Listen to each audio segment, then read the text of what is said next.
Merci de votre patience. Je vois que notre invité s'est jointe à nous. Bonjour, Emeline. Bonjour Patrice. Bonjour. Je me présente, Patrice Lortie, vice-président pour l'APCSF. Bienvenue à tous nos spectateurs, à tous les participants à notre congrès pour cette année. On vient de terminer notre Assemblée générale annuelle et je comprends qu'il y a plusieurs invitations qui fusent un peu partout pour différentes conférences qui sont malheureusement qui se chevauchent. On apprécie d'autant plus la présence de ceux qui sont avec nous aujourd'hui. Pour vous expliquer un peu le déroulement de notre congrès, on a deux conférencières qui vont se succéder à compter de maintenant. Par la suite, on va prendre une pause et puis aux alentours d'11 heures, on va avoir un panel de discussion avec différents intervenants du domaine. Là-dessus, je vais vous présenter notre première conférencière, Emeline Manson. Emeline, bienvenue d'abord. Elle est présidente et fondatrice de EM Développement Incorporé. La mission d'Emeline est de former les entreprises à adopter de meilleures pratiques en ligne pour repousser les fraudeurs et les pirates informatiques. Elle enseigne au certificat en cyber-enquête de la Polytechnique de Montréal et dirige une entreprise de formation d'accompagnement en prévention des fraudes et en cybersécurité. Son expertise s'appuie sur des connaissances acquises lors de son baccalauréat en criminologie, sa spécialité en cybercriminalité, son expérience comme intervenante psychosociale et son expertise en criminalité financière dans le domaine bancaire. Ça me donne une bonne idée du titre de ta présentation aujourd'hui. Je me permets de te tutoyer, Emeline. Je te souhaite la bienvenue. Je vais te laisser, sans plus tarder, nous parler un peu de ce sujet. Merci. Merci beaucoup Patrice pour la très belle introduction que je n'aurais pas pu mieux faire de mon côté. Merci, très heureuse sincèrement tout le monde d'être avec vous aujourd'hui. On n'a pas beaucoup de temps, mais ça va être quelque chose de qualité.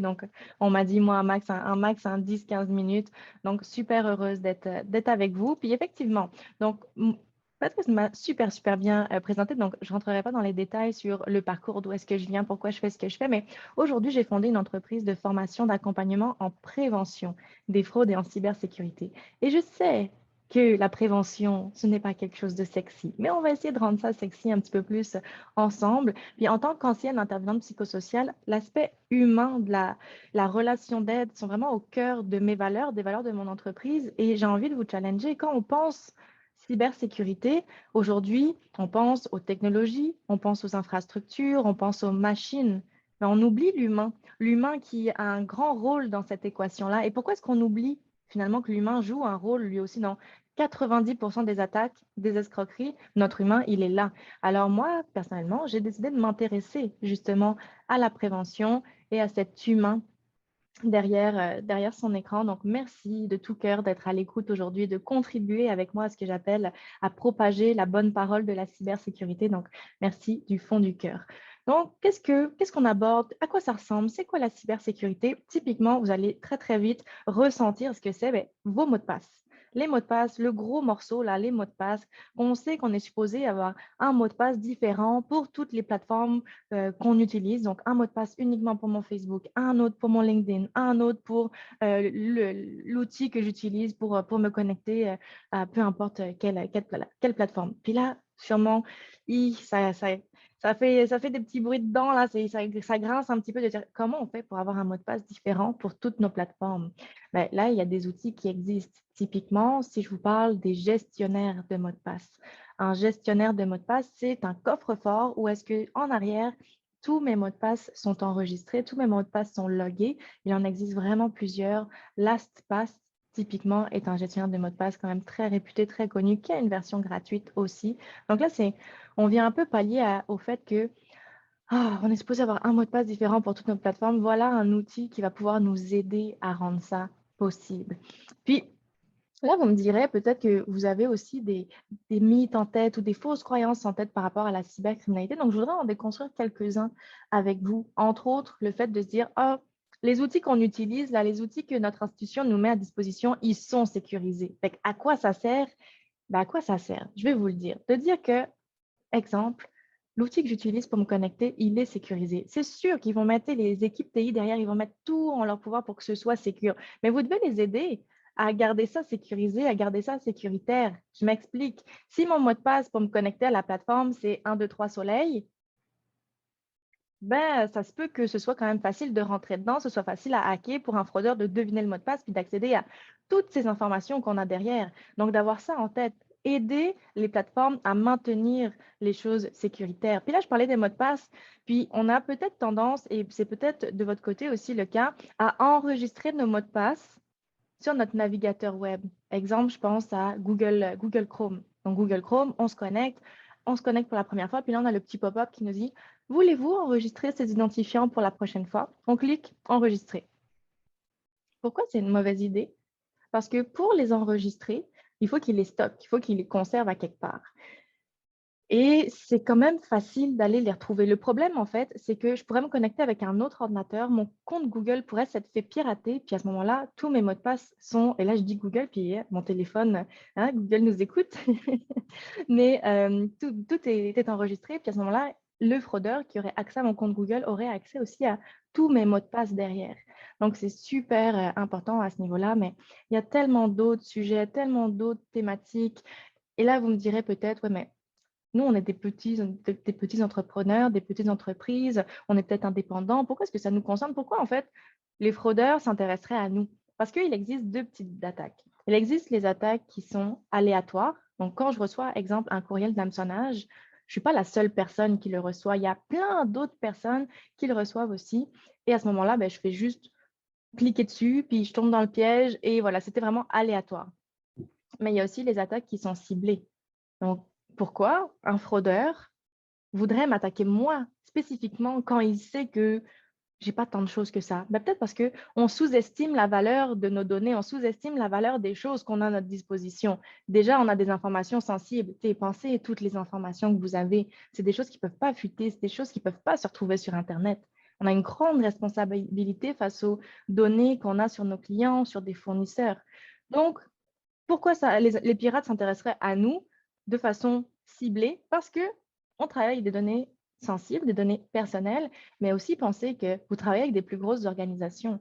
Vous travaillez avec des plus grosses organisations et vous représentez une porte d'entrée idéale pour rentrer dans ces grandes organisations-là. Donc, c'est tous ces réflexes à avoir. Je suis sûre, si je passe un peu plus aux réseaux sociaux, si je vous voyais là, puis que je demandais qu'on était dans une salle, puis un jour on le sera dans une salle de nouveau, un jour, mais si je vous demandais à main levée qui utilise les réseaux sociaux, je suis sûre que tout le monde lèverait la main. On utilise tous les réseaux sociaux en ce moment, mais est-ce que mes réseaux sociaux sont bien paramétrés? Est-ce que mes réseaux sociaux, c'est mon Facebook typiquement, je disais tantôt, Facebook, lui, il travaille fort pour maintenir la plateforme en sécurité parce qu'il a tout à gagner.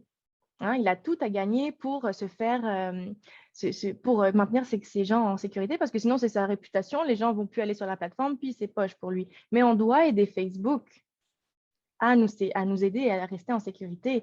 Ça veut dire avoir un mot de passe robuste, avoir un mot de passe unique et utiliser le double facteur d'authentification. Quoi, c'est ça, le double facteur d'authentification? Qu'est-ce que c'est que ce truc qu'elle nous rajoute encore en plus?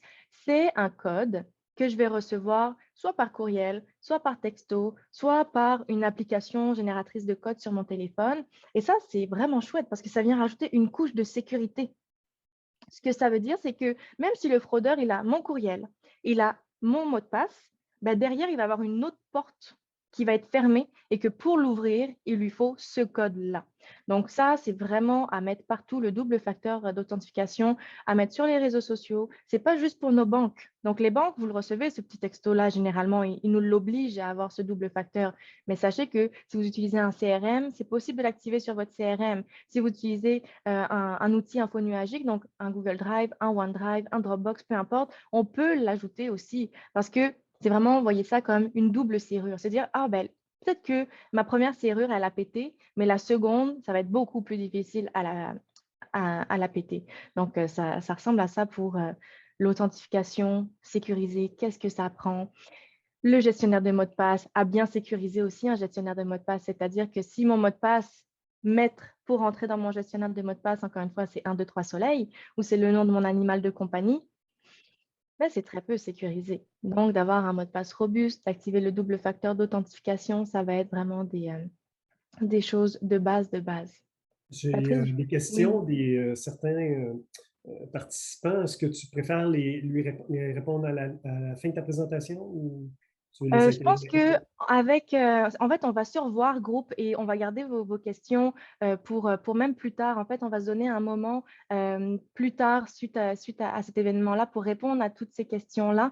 Donc, tu pourras intervenir, Patrice, à ce niveau-là, mais de souvenirs, les choses que j'ai vues, c'est qu'il y avait juste mon petit 15 minutes et plein de belles choses à vous mentionner, mais que les questions, on aurait un événement ensuite plus tard pour pouvoir y répondre. Donc, ce sera l'occasion pour vous de prendre un petit peu plus de jus parce que je sais que là, D'accord. je pitch Mais plein de Caroline, petites choses. c'est tout Oui. simplement répéter le nom de l'application de gestionnaire de mots de passe Ah, que ben oui, vous ça, bien recommandez. sûr. Ça, on ne va pas vous faire attendre pendant 2, 3 semaines avant de vous le dire.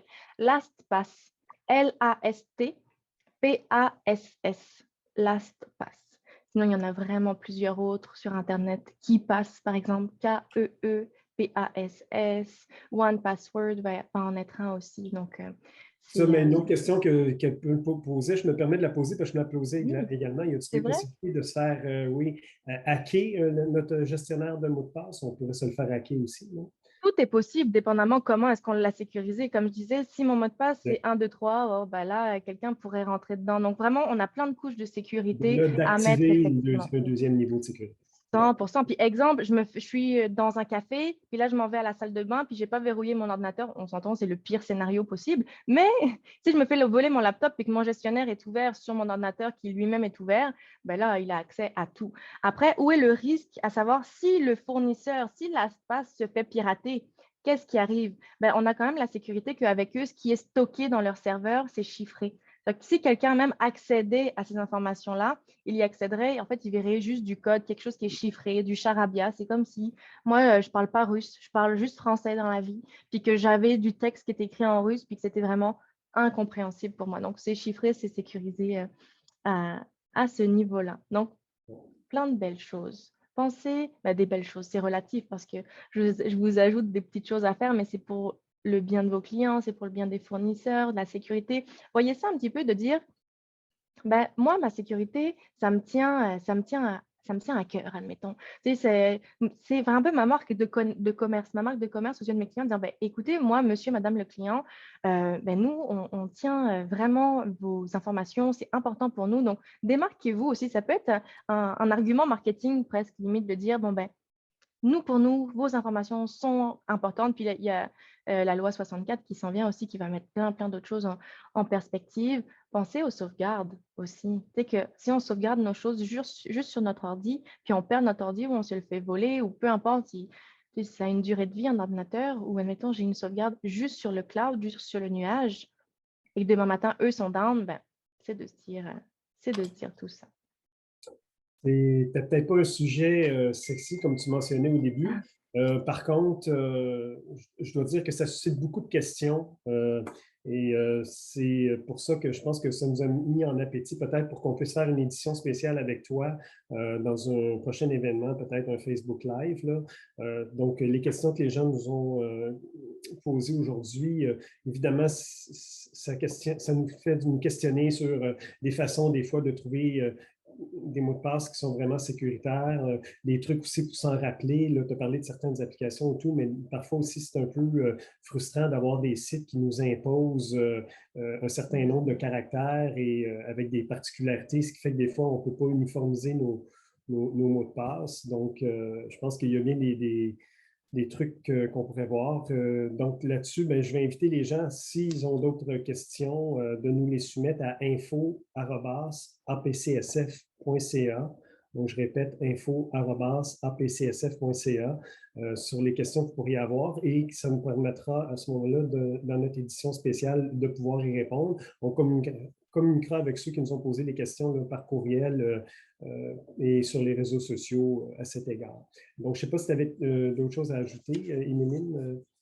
J'aurais plein de choses à ajouter, mais je vais me maintenir, je vais me garder là-dessus, je vais m'arrêter là-dessus pour aujourd'hui. Et encore une fois, un gros, gros merci de m'avoir permis de débuter la conversation, de débuter la réflexion. Puis ce n'est que partie remise. On se retrouvera. Bien, merci vivement. Là-dessus, ben, on va respecter notre horaire.